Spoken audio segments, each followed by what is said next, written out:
What's up, you guys? It's Graham here. So these are a few of the things that I wish I knew when I was a lot younger, in no particular order, because now that I'm in my early 30s, there's a lot of things that I look back on 10 years ago and I think to myself, welp, that was dumb. I guess I'm just trying to say that there are some universally common experiences that we all tend to go through that don't become obvious until you look back at them in the future with a fresh perspective. So for all of you watching, these are the lessons that I wish I learned when I was 20 years old, because I would have been a lot further ahead had I just understood a few of these sooner. First, don't wait for things to magically happen, because they won't. I think up until you turn 18 or begin working full time, you're really conditioned to think that if you show up and you do a good job and you do what you're told, you're gonna be rewarded, it'll happen, just be patient. I gotta say, I was completely unprepared for the reality that no one really tells you what to do and no one expects anything from you. Like sure, a boss is probably gonna have their own guidance on the type of work they expect from you, but in the big picture, everything falls back on you to take the initiative if there's something you wanna work towards. Nothing ever happens without you relentlessly pursuing it, and it's a shame that school never prepares you to account for any of that. For instance, I'll never forget my first week as a real estate agent. I had no idea what I was doing, and any time that I wasn't shadowing another agent, I just stupidly sat at my desk,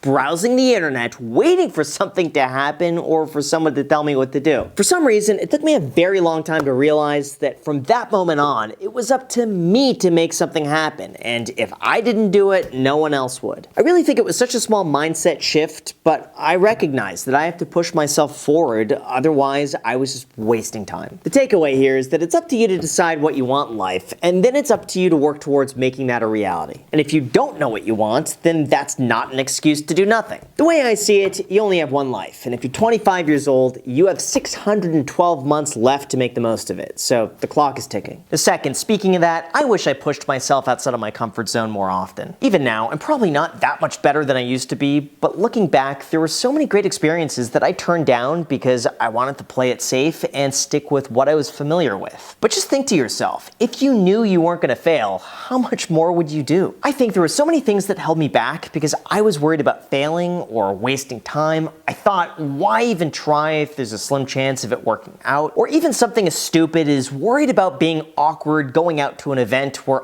I didn't know anybody. In fact, that was probably one of the most common opportunities that I turned down. I met a lot of real estate clients who would invite me out, but I would say no because I didn't want to show up alone. It sounds ridiculous now, and it wouldn't have mattered whatsoever, but I always think to myself, how many more opportunities would have presented themselves had I just said yes? What I've come to realize is that 10 years later, none of it mattered at all, and I should have just taken the chance, because even if it didn't work out, most likely I wouldn't be able to remember it anyway. I know it sounds kind of sad to think that way, but it really puts it into perspective just how insignificant a lot of those thoughts and worries are with time. And most likely, the thing you're avoiding or afraid of doing is probably going to be the thing that's going to help you out the most. The third, this one is new and it's probably a bit off-brand, but I shouldn't have been so frugal to the point where I missed out on some really great experiences for the sake of saving money. Now this one unfortunately is a bit of a double-edged sword because on the one hand, I am here today because I took saving money to the extreme. Like I'd budget my day down to the dollar, I would cut back anywhere I could, and I would refuse to spend money unless it's something I absolutely had to spend money on. But that extreme attitude did end up giving me the money I needed to eventually buy real estate. That real estate eventually gave me the passive income I needed to pursue the projects that I was the most interested in, and 1,000%, I wouldn't be here without it. But everything is a trade-off, and the price of saving money came at the expense of foregoing otherwise great experiences that I probably really would have enjoyed. Realistically, I could have very easily had gone out to dinner a little bit more often, I could have spent more on vacations, and it wouldn't have made a difference. Now, that's not to say that you should spend $2,000 on Coachella tickets because you're young, but I passed up on some great opportunities because I'd rather save $20, and that was really stupid and I shouldn't have done that. Of course, everything you do has a trade-off, and the opportunity cost of traveling throughout your 20s might come at the expense of financially catching up in your 30s. But saving everything at the expense of an otherwise beneficial experience could probably be avoided by taking a bit more of a balanced approach instead. Now, present day, I currently take the approach of just trying to minimize regret. I think to myself, am I going to look back 10 years from now and regret not not doing something? If the answer is a yes, then I go for it, no questions asked. That's led to so many great friendships, experiences, and memories to the point where I wish I began applying that mindset sooner. Now, the fourth thing I wish I knew was how to ask you to subscribe if you haven't done that already. Did you know that more than 50% of viewers leave that subscribe button unsmashed? Hi, my name is Graham Stephan. You might remember me from such classics as My $78 Tesla or How to Get a Perfect Credit Score for $0. But today, I'm here to share an important message that every 30 seconds, a viewer watches a video and leaves the like button or subscribe button unsmashed. Thankfully though, you can help. For the low cost of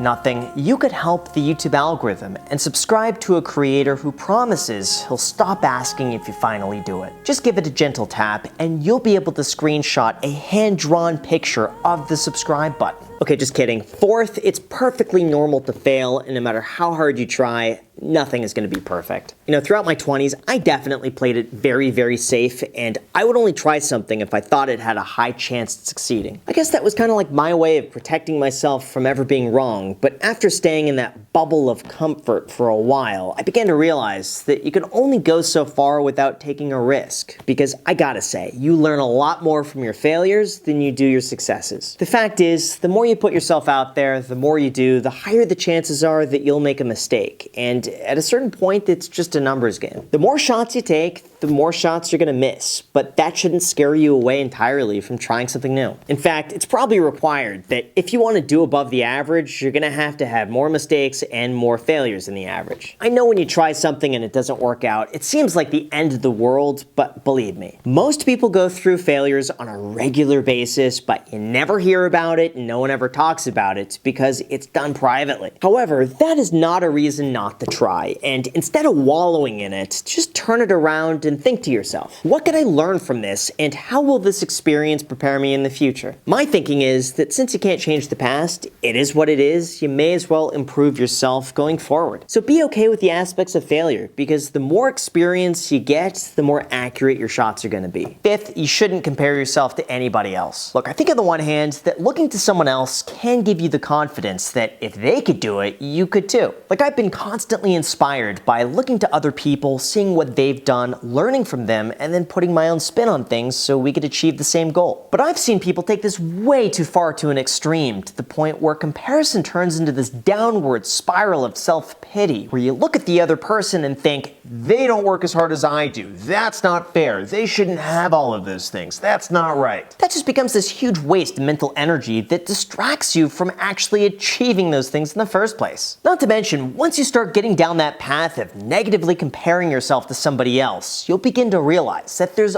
always going to be someone who's smarter, richer, better looking, and better shape who has more. It quite literally turns into a game of mental gymnastics that you could never win. Plus, I would bet that the person you're comparing yourself to is comparing themselves to somebody else. It just goes indefinitely. What I've learned instead is that we all go at our own pace, and life's not a race because there's no finish line. It's all just a continuous journey, and the person who runs the fastest is not competing with the person who's taking it slow and enjoying the scenery. On that same note, number 6, I'll tell you, deep down, most people have no idea what they're doing. You know, in my 20s, I really thought that people older than me in their 30s had it all figured out, but as I got older, I realized they don't. And when you really get down to it, everyone is just doing their best with the information that they have available to them. They're winging it at every age. I think I've come to realize that there's never any point where you're gonna have everything magically figured out, and chances are most people are just looking to someone else for the reassurance that they're on the right track, regardless of how confident they seem. I think at the end of the day, we're all in this together, we're all figuring out how the world works, and we're doing the best that we can given our own unique circumstances. That doesn't make you weird, it makes you normal. Even for myself, I still often have just as much doubt today as I did 10 years ago. I'm still trying to navigate the balance of friendships, relationships, and work. I don't know sometimes when I should take a step back, and I have trouble letting go and relaxing. I'm just as much winging it and learning alongside with everybody else, and if someone tells you they have it all all figured out, chances are I have a feeling they don't. And finally, seventh, don't waste your time on things that don't matter. Like, I know this sounds like common sense, but looking back, I wasted so much time concerning myself with scenarios that were never gonna happen. In hindsight, I could have used all of that same energy doing something productive that actually would have gotten me ahead. The same thing also applies anytime you take part in mindless activity, scrolling social media for the 50th time waiting for something new to happen, indulging in useless drama, or succumbing to something that doesn't directly benefit your life in one way or another. But I would venture to say that almost everybody watching spends at least an hour or two a day entrenched in their phone when they could be using that time towards something that would benefit them. Like, how do you think you would feel differently if you were able to spend an hour a day at the gym, or an hour a day reading,